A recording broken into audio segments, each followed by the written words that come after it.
Okay, hello everyone. Today is Monday, September 15th, 2025. This should be a quick video.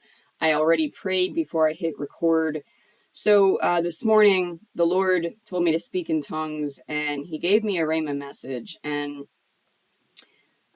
He told me that He prefers that I do not read the Rhema message in its entirety, because I believe what he's telling me is because it would be unwise, because it could possibly draw attention and put my ministry channel in danger. I do believe he said I can read to you the last two sentences of the Rhema message. And this is what Father God Yahweh said. The dollar will, in all caps, collapse. Spending will be halted. So those are the last two sentences of the Rhema he just gave me this morning. That's what I believe he is telling me is okay to share.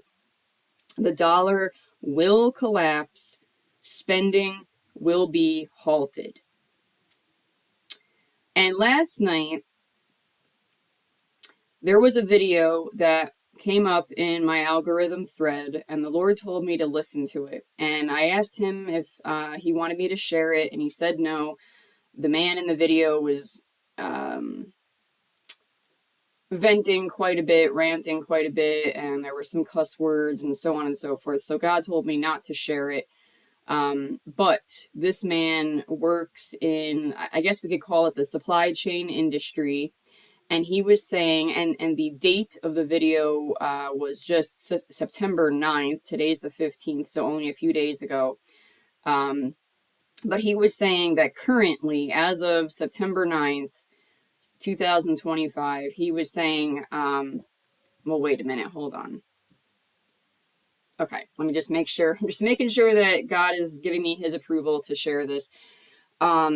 He was saying that the ports are empty. And for anyone new to the channel, I am located in the United States of America, in the continental USA. Okay.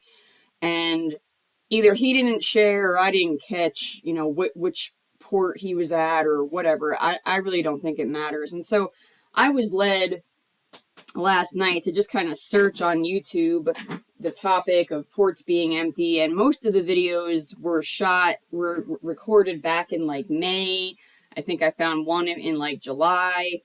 But this man, he just recorded his video on September 9th, 2025, and he was saying that the ports were empty. And I don't know if this man considers himself a believer or not, or if his channel is per se Christian. It didn't seem like it was. It seemed more secular.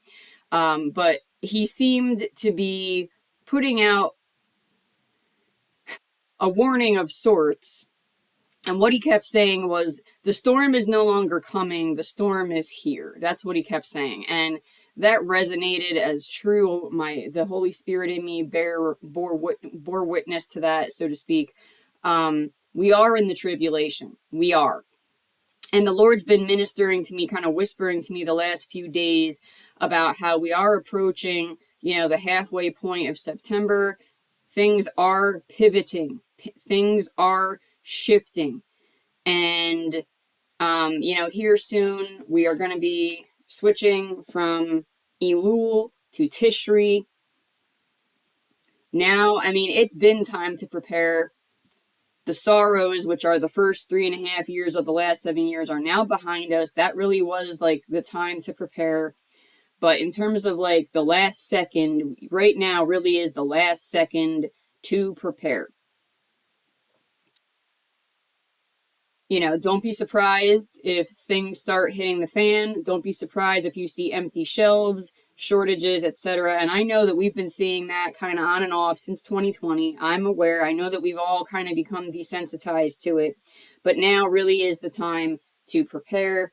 So again, I'm just going to read the last two sentences of this message that Yahweh gave me this morning. He says, the dollar will collapse. Spending will be halted. Okay.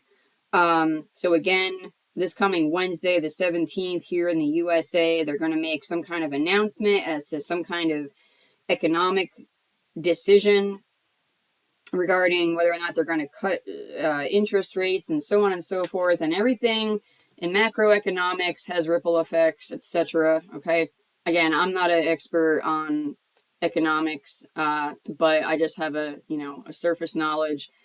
But what the Lord was also reminding me of was some of the prophecies that John Paul Jackson gave.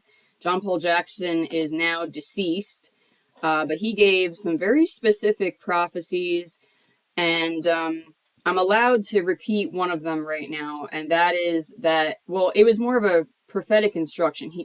God's been reminding me of a prophecy that John Paul Jackson gave and a prophetic instruction that John Paul Jackson gave, and I forgot to mention it in my recent videos, but the prophetic instruction that John Paul Jackson gave was to make sure that your finances, that your paperwork, your documentation, just generally speaking, is in order. And I know that I've given this exhortation before on the channel, to make sure that you have all your documents, that you have them in order, etc., etc. I know that I have emphasized, even in terms of like getting married, make sure you have all your marriage certificates, your divorce certificates, etc., etc. But I want to emphasize the financial aspect of things, because I know how most people steward their finances. Most people are very unorganized, poor stewards of their finances. And over the last 5 years, I have offered at different times to teach, to coach, to mentor people on how to get their finances in order, how to get their finances organized, and no one took me up on it. Even though that is something that I am very good at. I do operate in the spiritual gift of administration, and I did learn early on in life, what to avoid and how to steward things properly. I had a lot. God just brought people into my life that taught me all that back in my 20s, or really even earlier than that, in my teens. As a teenager, my mother gave me her old checkbook and taught me how to write out checks, and my boyfriend at the time, who was older, he taught me which credit cards to stay away from, what to look out for, and things like that. And then as I got older in my 20s, I learned about how to, really keep track of your finances, and how to steward your credit score, and all that kind of stuff. But I digress. The prophetic instruction that John Paul Jackson gave was, make sure that your paperwork is in order. And what the Lord's been ministering to me is your bank statements, your pay stubs, and keeping a checkbook. Now, I know most people do not keep a check register, so to speak. And that is why people act surprised when, I thought I had more money in the bank than I did. If you keep an actual check register and you keep your receipts, and you sit down and you jot down, you log your receipts, and you actually, subtract from your balance, you will know how much actual available money you have. I exhort you in the name of Yeshua, the Christ of Nazareth, to start doing this. And my offer still stands. If you would like some schooling on that, so to speak, some coaching, some mentoring on that, and no, I'm not going to charge you for it, okay? Maybe people thought I was going to charge for it back then. I'm not charging for anything, okay? This is a ministry, and we are not to charge for ministry. That is what Yeshua, the Christ of Nazareth, turned over tables for. And you may say that finances isn't particularly ministry, but as far as I'm concerned, and as far as God is concerned, your money is God's money, and therefore how you steward his money is still an aspect of ministry, okay? So anyway, you can come to me for help. I will not charge you a penny, okay? If you decide to donate to me, that's between you and God, but that's between you and God, okay? But you need to keep track of your finances, and you need to have a paper trail. That is what John Paul Jackson gave as a prophetic instruction, okay? This is something that I have been doing pretty much my entire adult life. I kept all my pay stubs back when I was working a traditional job. And I have always kept my bank statements. Like I print everything out. I keep it in a filing cabinet or a box, a file folder, whatever. And I keep it for 7 years. And then after 7 years, then I toss it, except for my tax information. All of my tax stuff, I have that going all the way back to when I was like 14 years old, my first job. Okay. So if you're not aware, well, if no one's ever schooled you on this stuff, this is just some basic stuff off the top of my head, okay? Because at some point, the sense I have is that at some point, all the digital records, there may be some kind of issue, and then you personally could be in a bad situation unless you have paper to show the records, okay? That is the impression that I've been getting. Ever since I heard that prophetic instruction from John Paul Jackson, I've been pressing in and asking God, okay, why would he give that prophetic instruction? Why would you, God, give that prophetic instruction? And the sense I have is that records will be lost by these major companies or whatever, and you're going to need to be able to prove yourself financially. And so right now, I do think it is a good investment, but you ask God what he wants you to do. But, you know, maybe investing in a printer, some ink, some paper, print out your bank statements, print out stuff. Again, you know, they say it's good to keep stuff about 7 years. Your pay stubs, okay? I was just listening to a video the other day where this woman, she moved to a new city. She signed a lease because she was supposedly promised a new job. But apparently she did not keep track of her pay stubs from her previous jobs, and she never got an official offer letter from her supposed new job, okay? This is all stuff to me that's just like normal common sense stuff, okay? When you get paid, print out your pay stub, because there are so many different situations where they will ask for proof of income, they will ask for your pay stubs, they will ask for proof of employment, whatever. If you have your own pay stubs, nobody can argue with you, okay? But if you don't have your pay stubs, see, people, most of the time, most people only keep track of like their W-2s. No, you need to keep track of your pay stubs. So this woman, she was promised a job like verbally, so to speak, or, you know, like unofficially, and then they kept jerking her around and they never actually hired her. And so here she is in a new city, in a new lease, and she had no income, and she ended up getting evicted because she couldn't pay her rent at her new lease in the new city. Because when they said, okay, well, if you can't show us proof of your new job, can you at least show us proof of your old job? And they went to, she did not have any copies of her pay stubs. And then when she gave them the name of her former employer had gone under, was no longer in business. And so they couldn't even find the employer, couldn't keep track of them, had no way of, getting a hold of them, etc., etc. And so she had no way of proving her previous employment, her previous job, her previous employment, her previous rate of income. She had no way of proving anything, and she ended up getting evicted from a brand new lease, a brand new apartment, brand new city. Okay, this is why it is important. You need to have your documentation. You need to keep track of your pay stubs. You need to keep track of your money, okay? Your checking account, if you have any savings account. You need paper documentation to prove, hey, I have this amount of money. I had this amount of money. This is my normal rate of income. This is what I normally have coming in, etc., etc. And in certain situations, you may need to prove how much you're spending a month. You know, oh, well, usually my phone bill is this and my rent is this and whatever. Okay. If you have no paper documentation, no official documentation, no one's going to give you any consideration. Okay. So anyway, this morning, Yahweh told me to speak in tongues. He gave me a rhema. He said that he would prefer that I don't share the entire thing on the channel, but the last 2 sentences he said is okay to share. And he said the dollar will, in all caps, will collapse. Spending will be halted. So make sure that you are stewarding your finances right now. Again, you can contact me if you want help on that.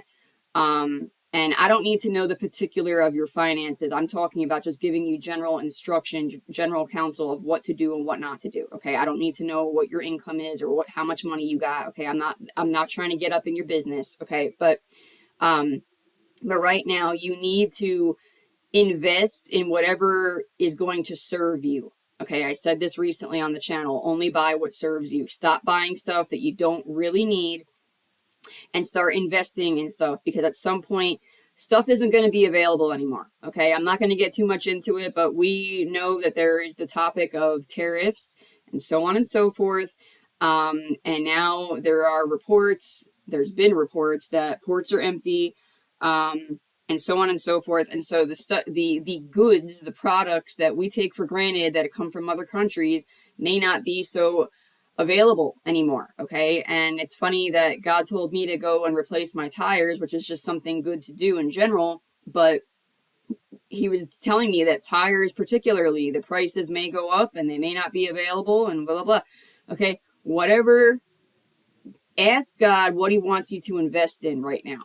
If there's something you need repaired, if there's something you need to replace, if there's something you need that you just don't have, ask God, and take care of that right away. Go and make that purchase right away. This is something that you have to, on a case by case, person by person, you have to ask God what he wants you to do, and give him the honor and respect that he is your provider. Your money is his money. Ask him how he wants you to spend it, how and when. But I do believe right now there's an exhortation to be given that now is the time to spend, to invest in whatever he's telling you to invest in. And when I say invest, I'm not talking about the stock market. I'm talking about physical, tangible things that are going to serve you. Do you need tires on your car? Do you need clothes, for winter, like snow boots, a winter coat? Whatever is going to serve you, your family, your children, your household. Okay. What is actually going to be needed? What if, 3 months from now, if it's not available and you don't have it, you don't get it now, what is going to leave you in the lurch, so to speak? Okay. You need to press in and ask God what he wants you to spend his money on right now. Was there anything else, Lord, that I'm forgetting? We went over the Rhema. We went over John Paul Jackson. We went over the video. I think that's everything. So that's that. I'm here if you want help with just general counsel. I'm here. I can facilitate your deliverance, which is another aspect. Everything has its roots in the spiritual realm. Okay. Our struggle is not against flesh and blood, but against the principalities, powers, rulers, and hosts. That's Ephesians 6:12. Okay. If you find yourself to any extent in poverty, if you're living in paucity, which means you're just getting by paycheck to paycheck, whatever the case may be, come to me. Let me give you the instructions for your deliverance, because you could very well get financial breakthrough. I know I did. Okay. So I'm here. You can email me to get your instructions for deliverance. I'm here. You can email me to get counsel on how to steward your finances. I'm not going to charge you anything. I don't need to know what your finances are, okay, how much you have or don't have. Just general instruction, general counsel, okay? But I just wanted to share all this with you, okay? There are reports that the ports are empty, which means there could be empty shelves soon. John Paul Jackson, before he died, he gave the prophetic instruction to make sure you have paper trails, paper documentation in order, okay? So I do exhort you, church, in the name of Yeshua, the Christ of Nazareth, go print out your pay stubs, print out your bank statements. If you need help learning how to, start keeping track with a checkbook, a check register, and all that kind of stuff, I can help you with that. Really, in general, the rule of thumb is just keep track of your finances for about 30 days. Keep all your receipts. Stop using, I guess that's a personal thing between you and God, but, people who use cash, you don't really keep track of your own finances and you don't know where all your money's going. But if you want to really be a good steward, you do track your own finances, and so you want to keep all your receipts, even if you are paying cash. And then you basically keep track of like categories of, okay, I'm spending this much on entertainment, I'm spending this much on fast food, and then once you know how much you're spending where per month, you can then say, okay, where can I trim the fat? Oh, I'm eating out too much. I can trim that, or maybe I should stop spending so much money on entertainment, movies, and so forth. Maybe I'll cut that, whatever the case may be. So that's that. I bless you all in the name of Yeshua the Christ of Nazareth.